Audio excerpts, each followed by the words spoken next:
అందరికీ నమస్కారం అండి. నా పేరు టీఆర్ వేసుకుంటాను. ఈరోజు మనం ప్రీవియస్ ఇయర్ పేపర్స్ కాకుండా ఈ వీడియోలో మనం నేర్చుకునేది ఏంటంటే క్వాంటిటేటివ్ యాప్టిట్యూడ్కి సంబంధించి ఇంట్రొడక్షన్. సో అర్థమెటిక్ లేదా క్వాంటిటేటివ్ యాప్టిట్యూడ్.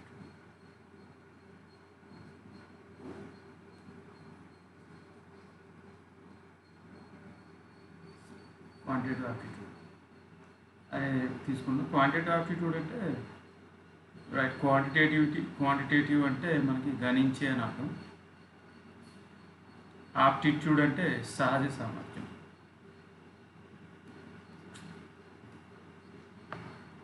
సహజ సామర్థ్యం అంటే జనరల్గా మనకి ఈ కాంపిటేటివ్ ఎగ్జామ్స్లో ఆప్టిట్యూడ్ క్వశ్చన్స్ అనేవి ఇస్తారు.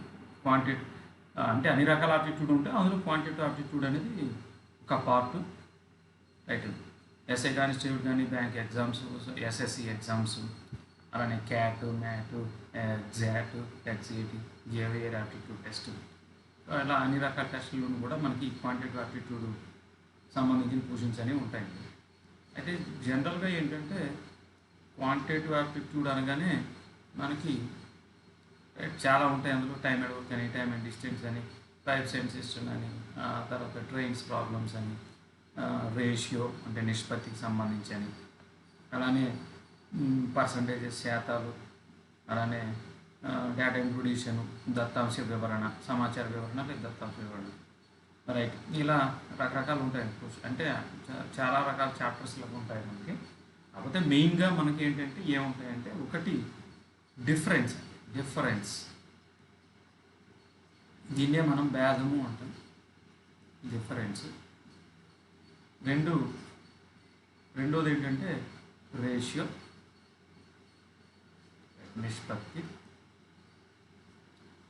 సో ఈ రెండింటి మీద మనకు పూర్తిగా అవగాహన ఉంటే సరిపోతుంది. డిఫరెన్సు, భేదము, నిష్పత్తి. భేదం అనేది ఎప్పుడు తీసుకుంటాము? రైట్, భేదం అనేది ఎక్కువ లేదా తక్కువ,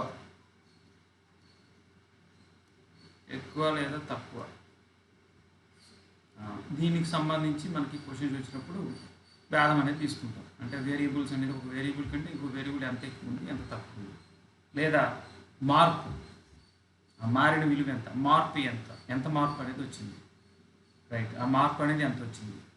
ఓకే, ఇలాంటి విషయాల గురించి మనం మాట్లాడినప్పుడు డిఫరెన్స్ అనేది తీసుకుంటాం. రేషియో అనేది ఎన్ని రెట్లు, నెంబర్ ఆఫ్ టైమ్స్ అని తీసుకుంటాం కదా. Right, how many times of the first one is how many times of the second one. మొదటిది రెండో దానికి ఎన్ని రెట్లు ఉంది అని, అలాంటి క్వశ్చన్స్ మనకు వచ్చినప్పుడు ఈ రేషియో అంటే అలాంటి విషయం వచ్చినప్పుడు మనకి ఈ రేషియో అనేది ఉపయోగిస్తామండి. అయితే నేను చెప్పేది ఏంటంటే ఈ డిఫరెన్సు, రేషియో అనేటువంటివి రెండు రైట్ భౌగోళిక విషయాల గురించి మనం తెలుసుకోవడానికి, భౌతిక విషయాల గురించి మనం తెలుసుకోవడానికి రైట్ మనం డెవలప్ చేసుకున్నటువంటి రైట్ కాన్సెప్ట్స్ అండి, భావనలు. రైట్, ఎందుకంటే ఇప్పుడు మీరు కొంత కొంత కొంత కొంత సొమ్మును అనమాట అప్పుగా ఇచ్చారనుకున్నారు. అప్పుగా ఇచ్చినప్పుడు రైట్ అవతల వ్యక్తి మీకు ఏమిస్తాడు? కొంతకాలానికి అతను ఉపయోగించుకున్నందుకు మీకు వడ్డీ ఇస్తాడు. అంటే ఇప్పుడు మనకేం కావాలి? మొత్తం కావాలనుకోండి. అంటే ఆ అసలు ప్లస్ ఆ వడ్డీ రెండు కలుపుతాం అన్నమాట. అసలు ప్లస్ వడ్డీ రెండు కలుపుతాం అంటే యాడ్ అవుతుంది. అంటే కలుపుతున్నాం అంటే యాడ్ చేస్తున్నాం. అసలుకి మనం వడ్డీని కలిపి మొత్తాన్ని ఇస్తాం. ఇప్పుడు మొత్తం నుంచి అసలుని తీసేసామనుకోండి, మనకు వడ్డీ వస్తుంది. రైట్, ఇక్కడ మనం భేదం అనేటువంటి దాన్ని ఉపయోగిస్తున్నాం. అక్కడ మార్పు ఏంటి? అసలు పెరిగింది వడ్డీ రూపంలో, దాని మీద వడ్డీ అనేది పెరిగింది అనమాట. కాబట్టి అసలుకి ఆ వడ్డీని యాడ్ చేసి మనం ఇస్తాం. ఇక్కడ అది మార్పు. అంటే జనరల్గా మనకి ఒకటి భౌతిక విషయాలకు సంబంధించి ఒకటి మనం పోల్చుతాము. రైట్, పోల్చుతాము. రెండోది మార్పు ఏంటో కనుక్కుంటాం.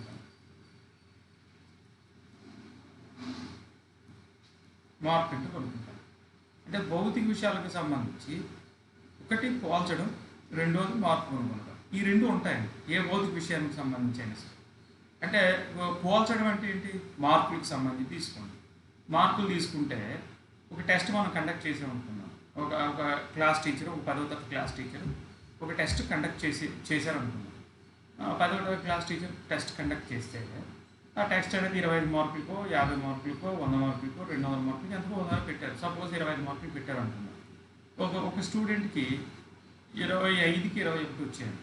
25కి 21 వచ్చాయి. మరో స్టూడెంట్కి 25కి 18 వచ్చాయి. మిగతా వాళ్ళకి కొంచెం తక్కువ వచ్చాయి అనుకున్నాం.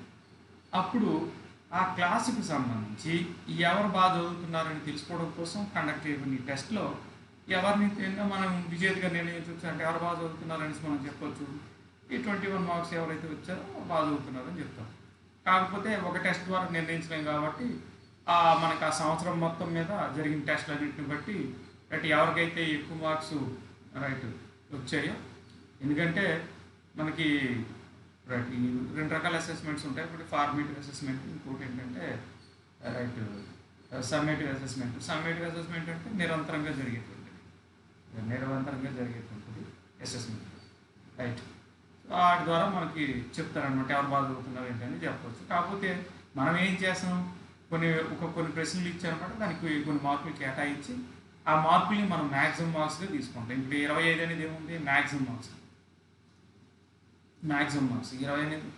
25 అనేది మ్యాక్సిమం మార్క్స్ అండి. ఈ మ్యాక్సిమం మార్క్స్కి 25 మార్కులు మ్యాక్సిమం మార్క్స్కి పెడితే ఇక ఒక విద్యార్థికి 21 వచ్చినా, మరో విద్యార్థికి 18 వచ్చినా, ఇంకొంతమందికి అనమాట ఈ 18 కంటే ఇంకా తక్కువ వచ్చాయి. కాబట్టి అంటే టెస్ట్ అందరికీ కూడా మనం 25 మార్క్స్కి కండక్ట్ చేసాం. అందులో ఎవరికి ఎక్కువ వచ్చిందో దాన్ని బట్టి మనం సరిపోల్చి ఈ 25తో సరిపోల్చి ఎవరికైతే ఎక్కువ మార్కులు వచ్చాయి 25కి అనమాట, ఈ 25 మార్కులు కనమాట ఎవరైతే ఎక్కువ తీసుకున్నారో వాళ్ళనమాట మనం బాగా చదువుతున్నారని చెప్తున్నాం. అంటే పోల్చుతున్నాం, ఇక్కడ పోల్చుతున్నాం. అట్లానే అలా కాకుండాను మనం ఒక రోజుకు సంబంధించిన ఉష్ణోగ్రత గురించి మనం మాట్లాడాలనుకోండి. అంటే ఎండ వేడిగా ఉందా, అంటే బయట ఉష్ణోగ్రత ఎట్లా ఉందనేది మనం తెలుసుకోవడం కోసం ఏం చేస్తాం, అత్యల్ప ఉష్ణోగ్రత అనేది పేపర్లో మనం సరదాగా చూస్తూ ఉంటాం కదా. అది దేంట్లో కొలుస్తారండి, సెల్సియస్ డిగ్రీలో కొలుస్తారు. ఈ సెల్సియస్ డిగ్రీలో కొలుస్తారు కదా. మరి ఇది ఎలా, ఈ సెల్సియస్ డిగ్రీ అంటే ఏంటి అనేది ఫస్ట్ ఏం చేశారు, నిర్వచించారు.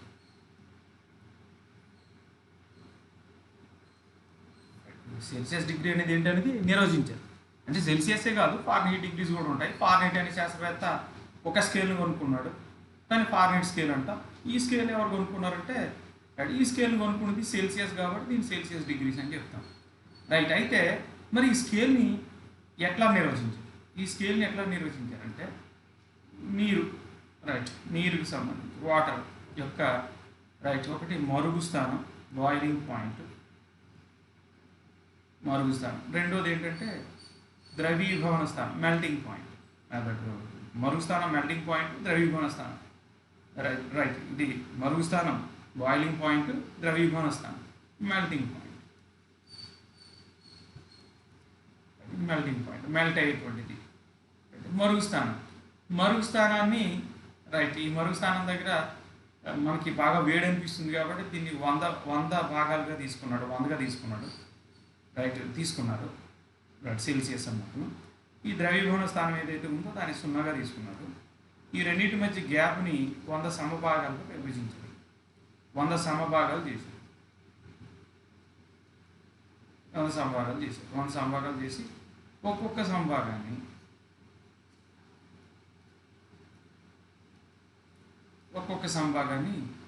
1 డిగ్రీ ఆయన కనుక్కున్నాడు కాబట్టి ఆయన పేరు మీదుగా సెల్సియస్ అని తీసుకున్నాం. 1 డిగ్రీ సెల్సియస్ అని తీసుకున్నాం. ఫారెన్హీట్ కనుక్కున్నది ఫారెన్హీట్.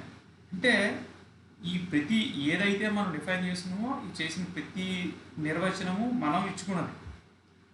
అయితే దానికి ఒక ప్రాతిపదిక, అంటే దానికి ఒక స్టాండర్డ్గా ఒక ప్రమాణాన్ని మనం నిర్ణయించుకోవాలి. అంటే అంతకుముందు ఈ సెల్సియస్ అనే అతను నిర్ణయించక ముందు నీరు యొక్క మరుగు స్థానము, అంటే అది ఆవిరయ్యేటువంటి స్థానం అంటే మనకి కరెక్ట్గా నిర్వచనం తెలియదు, అది ఏంటనేది తెలియదు. ఎప్పుడైతే దీన్ని నిర్వచించారో మరుగు స్థానం ఎక్కడైతే మరుగుతుందో ఆ మరుగు స్థానాన్ని 100 డిగ్రీలు గాను, ద్రవీభవన స్థానాన్ని 0 గాను తీసుకున్నారు. ఆ రెండు మధ్య భాగాన్ని 100 సంభాగాలు చేసి ఒక్కొక్క సంభాగాన్ని 1 డిగ్రీ సెంటీగ్రేడ్గా నిర్ణయించారు. రైట్. సో దీనికోసం ఏం చేశారంటే దీనికి ఒక సాధనాన్ని తీసుకున్నారు. రైట్. ఒక పాదరసం సంబంధించి ఒక గొట్టాన్ని తీసుకున్నారు. ఆ గొట్టంలో పాదరసం తీసుకొని దాన్ని 100 సంభాగాలుగా డివైడ్ చేసి అది వ్యాకోచించే దాని యొక్క వ్యాకోచాన్ని బట్టి అనమాట ఈ ఉష్ణోగ్రతలు అనేవి పదార్థాల యొక్క ఉష్ణోగ్రతలు అనేవి తెలుసుకుంటారు. అంటే ఇప్పుడు అది వ్యాకోచించిన దాన్ని బట్టి సపోజ్ అది 35 నెంబర్ చూపించింది అనుకోండి, ఆ పదార్థం యొక్క ఉష్ణోగ్రత 35 డిగ్రీల సెంటీగ్రేడ్ అని చెప్తారు. రైట్. అంటే ఎందుకు ఎట్లా చేస్తున్నావు, ఎందుకు ఇట్లా పోలుస్తున్నావు దానితో అంటే ఆ పోల్చడం ద్వారా మనకి ఆ జ్ఞానం అనేది మనకు తెలుస్తుందండి. ఇంత ఒక 35 డిగ్రీలు ఉంది లేదా 40 డిగ్రీలు ఉంది ఇట్లా. అలానే ప్రతిదాన్ని కూడా మనం పోల్చే చెప్తాం.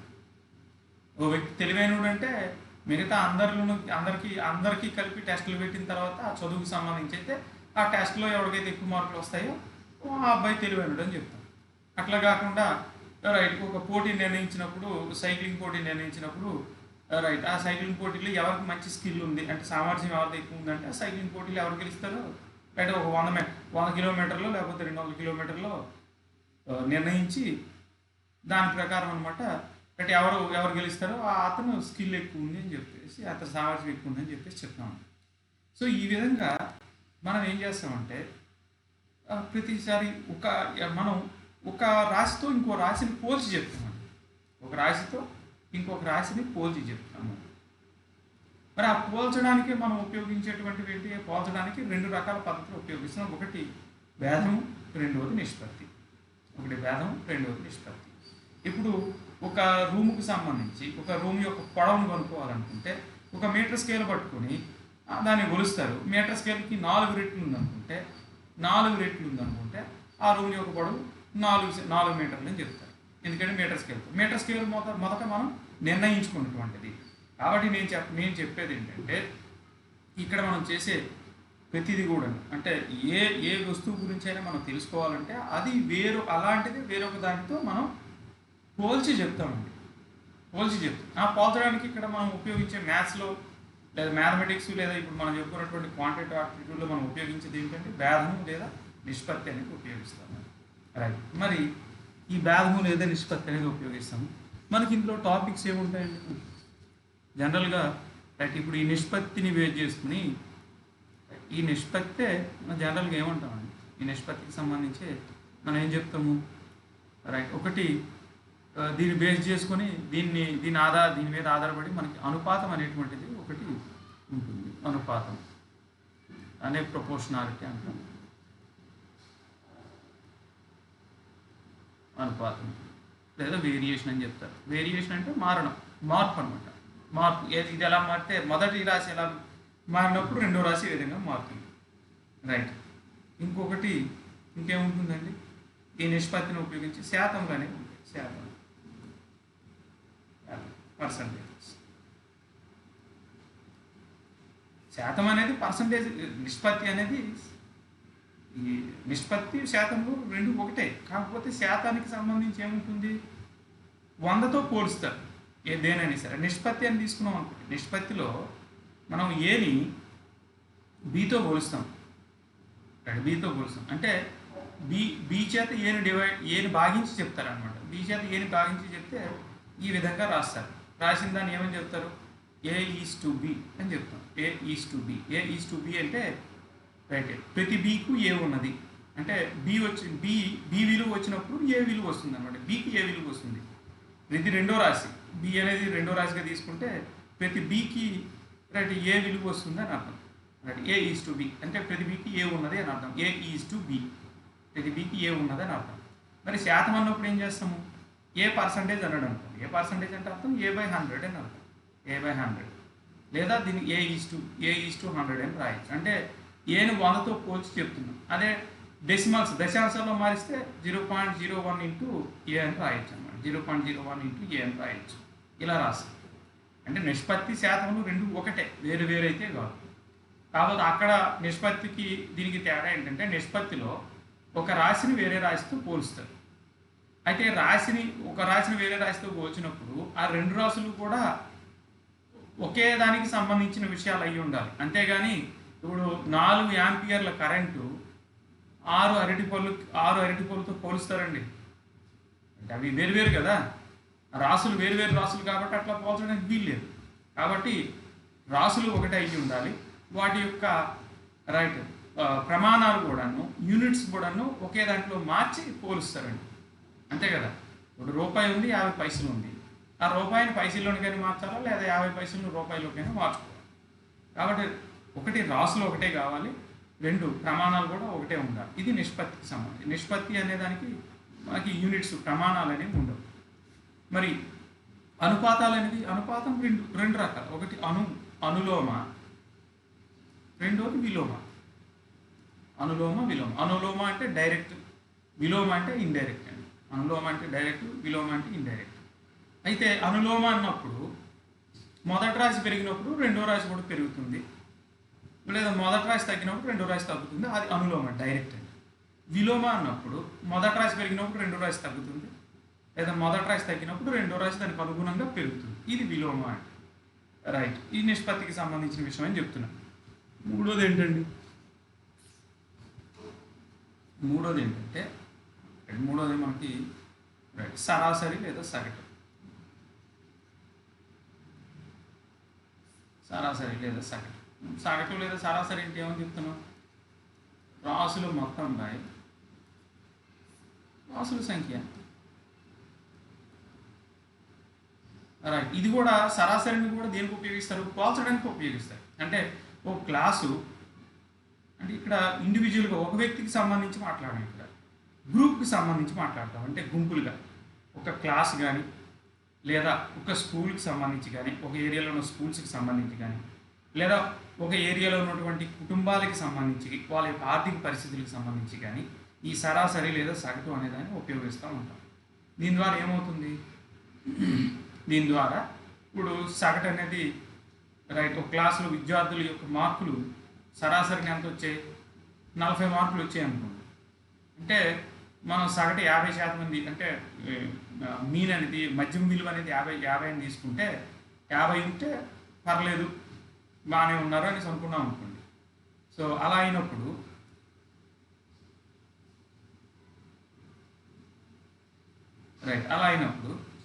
పర్లేదు బాగానే ఉన్నారని అనుకోవచ్చు.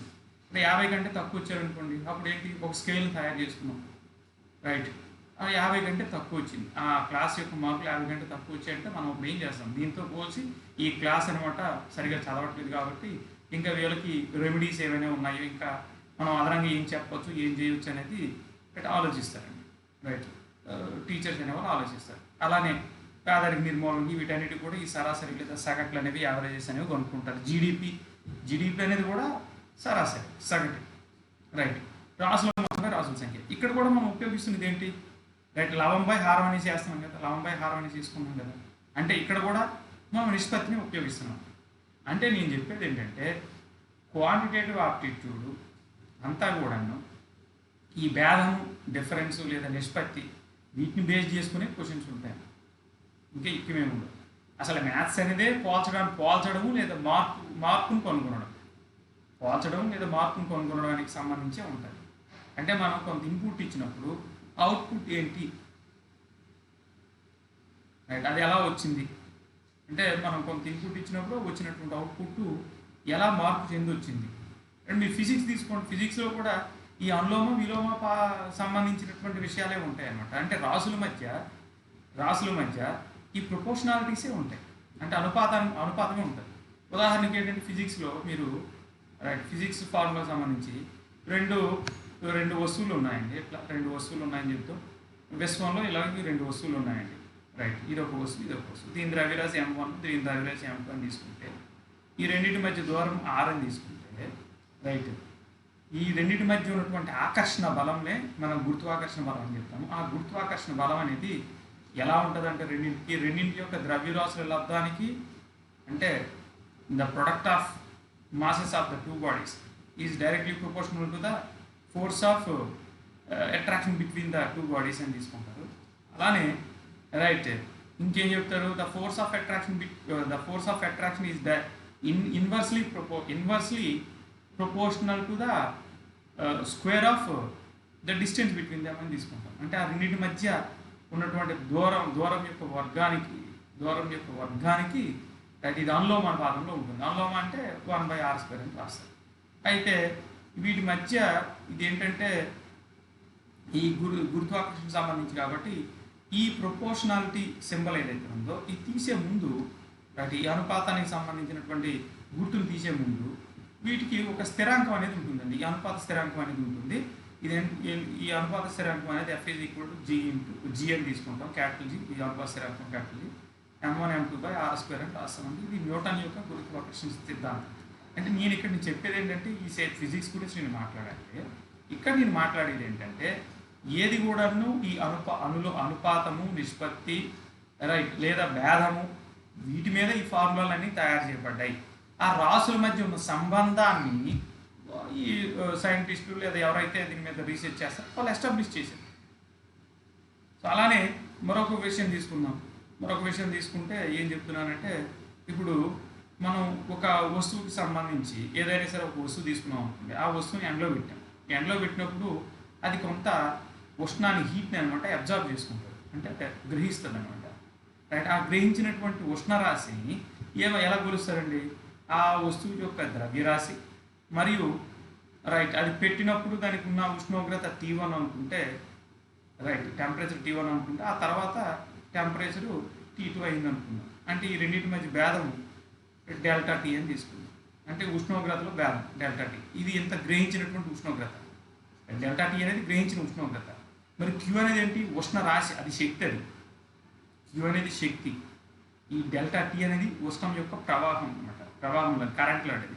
రైట్. శక్తి, ఈ ఎనర్జీ, ఎంత ఎనర్జీ అనేది వచ్చింది, అది గ్రహించింది అనేది ఈ ΔT ఉష్ణోగ్రతను తెలియజేస్తుంది. అయితే ఈ పదార్థము ఏదైతే మనం తీసుకున్న పదార్థం ఉందో ఆ పదార్థం చేసినటువంటి ఆ పదార్థం ఏదైతే ఉందో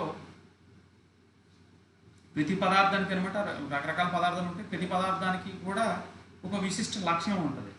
రైట్. అది కూడా ఆ పదార్థం గ్రహించేటువంటి ఉష్ణోగ్రత రేట్ ఏదైతే ఉంటుందో రైట్, అది పదార్థం తయారు చేసిన దాన్ని బట్టి ఉంటుంది అనమాట, దాని స్వభావం బట్టి ఉంటుంది. కాబట్టి దాన్ని మనం ఏమంటాము? స్పెసిఫిక్ హీట్ అని చెప్తారు. దాన్నే విశిష్ట ఉష్ణం అని చెప్తాం. రైట్. అది రైట్ ఎస్ అని తీసుకుంటారు, MS∆Tగా దీనికి రాస్తామండి. రైట్. అంటే ఇక్కడ నేను చెప్పేది ఏంటంటే ఈ ఫార్ములాకి సంబంధించి కాదు, నా ఫిజిక్స్ అంతగా నాకు పూర్తిగా తెలియదు. కాకపోతే ఏంటంటే నేను ఇక్కడ చెప్పదలుచుకుంది ఏంటంటే ఈ ఫిజిక్స్కి సంబంధించిన ఫార్ములా రైట్ దీని మీద ఆధారపడి మనం తయారు చేసామండి. ఈ రాసులు Q అనేటువంటిది ఒక చరరాశి, M అనేటువంటిది ఒక రాశి, ΔT అనేటువంటిది ఇంకొక రాశి.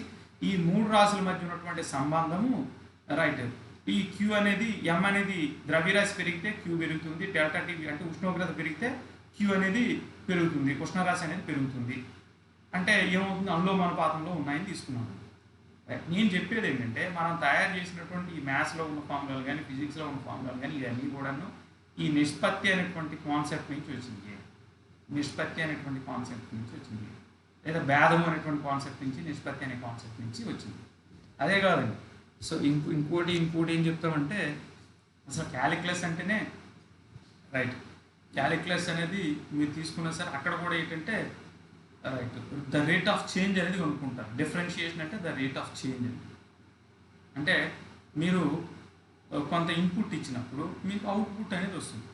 రైట్. మీరు ఇన్పుట్ అనేది ఇప్పుడు సపోజ్ మనం ఫ్యానే తీసుకున్నాం అనుకోండి, ఫ్యాన్ తీసుకుంటే 2 నుంచి 3కి పెంచారు అనుకున్నాం. రైట్. 2 నుంచి 3కి పెంచారంటే 2వ నెంబర్ నుంచి 3వ నెంబర్ పెంచారు అంటే కొంత విద్యుత్తుని అనమాట, ఎక్కువ విద్యుత్తుని మీరు అలౌ చేశారు. రైట్. ఎక్కువ విద్యుత్తుని అలౌ చేసినప్పుడు ఏం జరుగుతుంది? ఫ్యాన్ యొక్క స్పీడ్ అనేది పెరుగుతుంది. అంటే 2వ నెంబర్ మీద ఉన్నప్పుడు అది ఏం చేస్తుందంటే ఒక సెకండ్కి అనమాట ఒక 40 రౌండ్లు కొట్టింది అనుకుంది. 3వ నెంబర్కి వచ్చేసరికి అది సెకండ్కి 60 రౌండ్లు కొట్టింది అనుకుందాం. రైట్. అంటే ఒక నెంబర్ పెంచగానే అక్కడ రైట్ ఏమైందంటే మనకి ఒక 20 రౌండ్లు పెరిగాయి, సెకండ్కి 20 రౌండ్లు పెరిగాయి. అంటే ఈ నెంబర్లో ఈ మార్పు అంటే విద్యుత్తుని నిల్వ చేసే విధానం. అంటే విద్యుత్తుని అనమాట ఎక్కువ పంపిస్తున్నాం. అంటే ఇప్పుడు పంపించిన విద్యుత్తు 1వ నెంబర్ నుంచి 3వ నెంబర్ పెంచినప్పుడు పంపించిన విద్యుత్తు 5 యాంపియర్స్ అని తీసుకున్నాం అనుకోండి. మరి అక్కడ ఎన్ని టర్న్లు పెరిగింది? 20 టర్న్లు పెరిగిందండి. ఒక సెకండ్కి 20 టర్న్లు పెరిగిందండి. రైట్. ఈ మార్పు రేట్ని కనుక్కుంటారు. అంటే 20/5 చేశారు అనుకోండి, మనకి ఎంత వస్తుంది? 4 అనేసి వస్తుంది. 4 వస్తుంది. అంటే ఒక సెకండ్కి రైట్ 4 టర్న్స్ తిరుగుతుంది. అంటే 1 యాంపియర్ విద్యుత్ 1 యాంపియర్ విద్యుత్ కనుక 4 టర్న్స్ తిరుగుతుంది ఒక సెకండ్లో అనేటువంటిది మనకు వస్తుందండి. రైట్, ఇట్లానే ఫిజిక్స్కి సంబంధించి ప్రతిదీ కనుక్కుంటారు. అయితే ఇది కనుక్కోవడానికే మనకు డెవలప్ చేసిందే క్యాలిక్యులస్ అనేటువంటి పార్ట్ని డెవలప్ చేశారు. క్యాలిక్యులస్ అనేటువంటి పార్ట్ని మనం డెవలప్ చేశారు. రైట్, అలానే మనం తీసుకున్నాం అనుకోండి, ఇప్పుడు మనం వృత్తానికి సంబంధించి తీసుకున్నాం అనుకోండి, వృత్తం యొక్క వైశాల్యము రైట్ దేనికి అనులోమానుపాతంలో ఉంటుందండి? దాని యొక్క వ్యాసార్థం యొక్క వర్గానికి అనులోమానుపాతంలో ఉంటుంది. అలానే వృత్తం యొక్క రైట్ చుట్టుకొలత వృత్త పరిధి అంటారు. పరిధి అనేది దాని యొక్క వ్యాసార్థానికి అనులోమానుపాతంలో ఉంటుంది. వైశాల్యం అయితే దాని వ్యాసార్థం యొక్క వర్గానికి అనులోమానుపాతం ఉంటుంది. దాని పరిధి అయితే మాత్రం రైట్ దాని యొక్క వ్యాసార్థానికి అనులోమానుపాతంలో ఉంటుంది. రైట్, కాబట్టి దీన్ని ఇప్పుడు ఈ అనులోమానుపాతం యొక్క స్థిరాంకం ఏమవుతుంది? a/r² అంటే ఇక్కడ a/r² అంటే ఇక్కడ π వస్తుంది. అంటే ఇక్కడ π వస్తుంది. అదే ఇక్కడ తీసుకున్నప్పుడు c/r అంటే ఇక్కడ 2π వస్తుందండి. c/r అంటే 2π. అప్పుడు c ఏమొస్తుంది? 2πr అని రాస్తారండి. 2π అని వస్తుంది. ఆ కర్వేచర్ యొక్క నేచర్ అనమాట. అంటే ఇప్పుడు ఈ వృత్తం యొక్క ఈ వక్రత్వం ఏదైతే ఉందో, ఈ వక్రం ఏదైతే ఉందో ఆ వక్రం యొక్క స్థిరాంకమే π అండి. ఆ వక్రం యొక్క స్థిరాంకమే π. Right, constant. ఈ వక్రం యొక్క కాన్స్టెంట్ ఇక్కడ π వస్తుంది. అదే మీరు దీర్ఘవృత్తం తీసుకున్నారు అనుకోండి, ఎలిప్స్ తీసుకుంటే అక్కడ ఆ వక్రమానికి సంబంధించి అనమాట మన కాన్స్టెంట్ ఏ అనేది వస్తుందండి. రైట్, క్యాలిక్యులస్ అనేది ఏంటంటే క్యాలిక్యులస్లో మనం చేంజ్ మీరు ఇచ్చిన ఇన్పుట్కి వచ్చిన అవుట్పుట్కి మధ్య రేషియో కనుక్కుంటారండి. అది డిఫరెన్షియేషన్ అంటారు. రైట్, డిఫరెన్షియేషన్ అని చెప్తారు. మరి ఇంటిగ్రేషన్ ఏంటంటే ఇలాంటి చిన్న మార్పులన్నింటినీ కలిపితే దాన్ని రైట్ ఇంటిగ్రేషన్ అని చెప్తారండి. రైట్, ఇంటిగ్రేషన్ అని చెప్తారు. అది మనకి క్యాలిక్యులస్ పార్ట్ అనేది వేరు, ఇందులోకి రాదు కాబట్టి రైట్ మనం దాని గురించి మాట్లాడట్లేదు.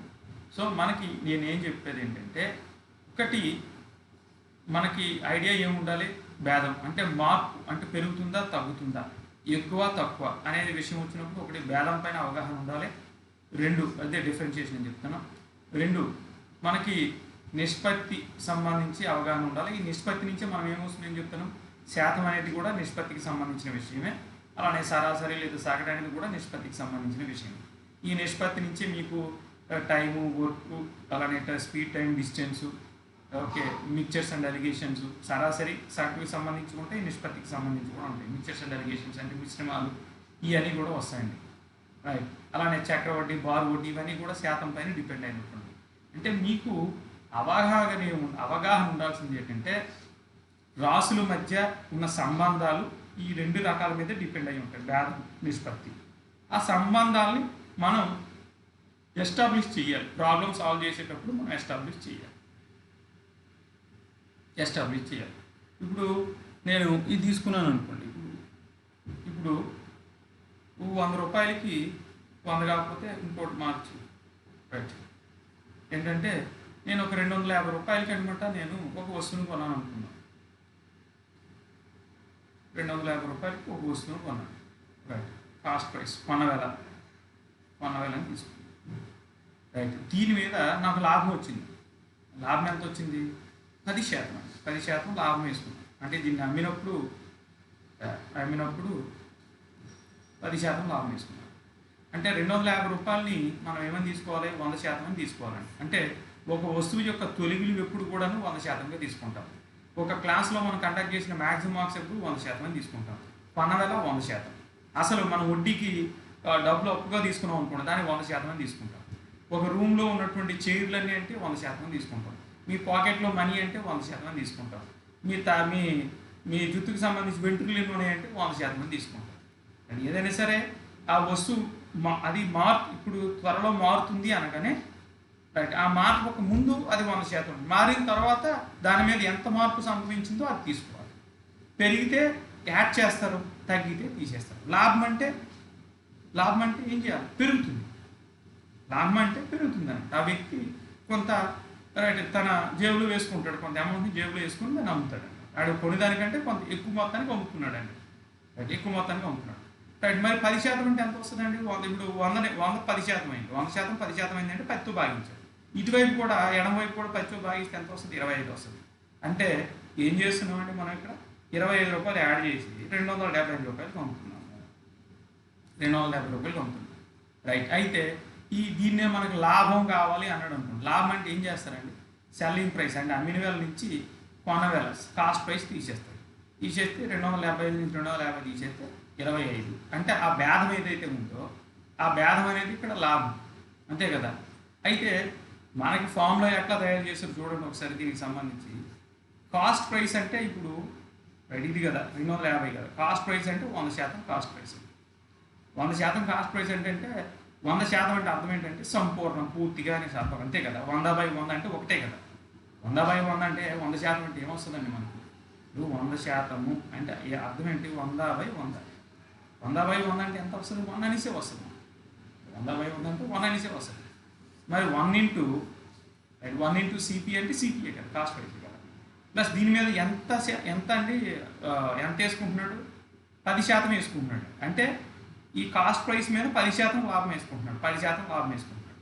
10% లాభం అంటే 10% కాస్ట్ ప్రైస్ అని. ఇప్పుడు ఈ కాస్ట్ ప్రైస్ అనేది మీ కాస్ట్ ప్రైస్ అనేది కామన్ తీస్తే ఏమొస్తుందంటే ఒకసారి చూడండి. ఈ కాస్ట్ ప్రైస్ మీరు కామన్ తీసారనుకోండి. రైట్. ఇప్పుడు ఈ కాస్ట్ ప్రైస్ని మీరు కామన్ తీసేస్తే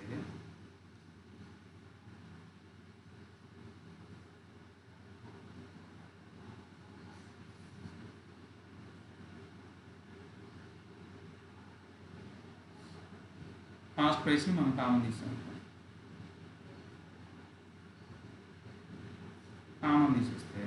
'ఏమొస్తుంది ఇక్కడ? 100% ప్లస్ 10% వస్తుంది, అంతే కదా. 10% వస్తుంది. అయితే ఈ 100% సిపికి 10% సిపి కలిపితే ఏమొచ్చింది మనకి? సెల్లింగ్ ప్రైస్ అని వచ్చింది. సెల్లింగ్ ప్రైస్ అంటే అమ్మిన వేల అనేసి వచ్చింది. అమ్మిన వేల అని వచ్చింది. అంటే అమ్మిన వేల సెల్లింగ్ ప్రైస్ ఇది 100% ప్లస్ 10% ఇంటూ సిపి అని తీసుకున్నాం. 100% అంటే 1 కదా. రైట్. 100% అంటే 1. మరి 10% లాభం కదా. రైట్. ప్రాఫిట్ పర్సంటేజ్ అని రాస్తారు. 10% ప్రాఫిట్ పర్సంటేజ్ ఇంటూ సిపి అని రాస్తారండి. ఇది ఫార్ములా సెల్లింగ్ ప్రైస్ కొనుక్కోవడానికి. దీన్నే కాస్త మార్చి ఏమని రాస్తారు? 1 + p/100 ఇంటూ సిపి. పర్సంటేజ్ అంటే బై 100. దాన్ని ఇంకా చిన్న క్లాసులో పోతే 100 పైన రాస్తారు. 100 + p/, ఏమని రాస్తారండి? 100 + p/100 ఇంటూ సిపి అని రాస్తారు. సో ఇది సెల్లింగ్ ప్రైస్ అంటే అమ్మిన వేల is equal to 100 + p/100 into CP అని రాస్తారు. ఇది ఎలా వచ్చింది? ఈ పైదా నుంచే వచ్చింది. అందుకే నేనేం చెప్తానంటే సెల్లింగ్ ప్రైస్ అంటే ఇప్పుడు ఏమొచ్చింది? 10% పెరిగిందని. కాబట్టి ఏమని రాస్తారు? 100కి 10% కలిపేస్తారు. 110. 110%తో కాస్ట్ ప్రైస్ని మల్టిప్లై చేస్తే సరిపోదు, అంతే కదా. 110%తో కాస్ట్ ప్రైస్ని మల్టిప్లై చేస్తే సరిపోదు. కాబట్టి 110%. రైట్. సో ఈ విధంగా మనం ఫార్ములాస్ అనేవి ఇక్కడ దేనికి సంబంధించిన విషయం ఇది? మార్పుకు సంబంధించిన విషయం. 10% మారింది, 10% పెరిగింది. మార్పు ఏంటి? 10% మారింది, ఆ మారడం పెరిగింది. లాభం కాబట్టి పెరిగింది, కాబట్టి యాడ్ చేసి. తగ్గింది అనుకోండి తీసేస్తారు.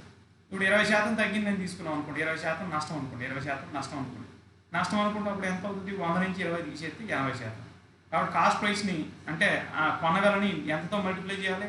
80%తో మల్టిప్లై చేసి ఏమొస్తుంది? 80%తో మల్టిప్లై చేస్తే కొనగలని 80%తో మల్టిప్లై చేస్తే మనకు అమ్మిన వేల లేదా సెల్లింగ్ ప్రైస్ అనేది వస్తుంది. ఇది బేసిక్ అండి.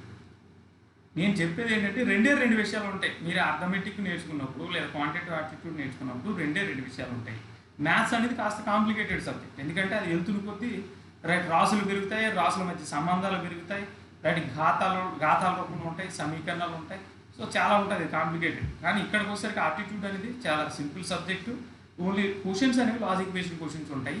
వాటి మధ్య సంబంధాలను మీరు ఎస్టాబ్లిష్ చేయగలిగితే మనకి ఇది వస్తుంది. రైట్. ఓకే, థ్యాంక్ యూ అండి. Thank you very much.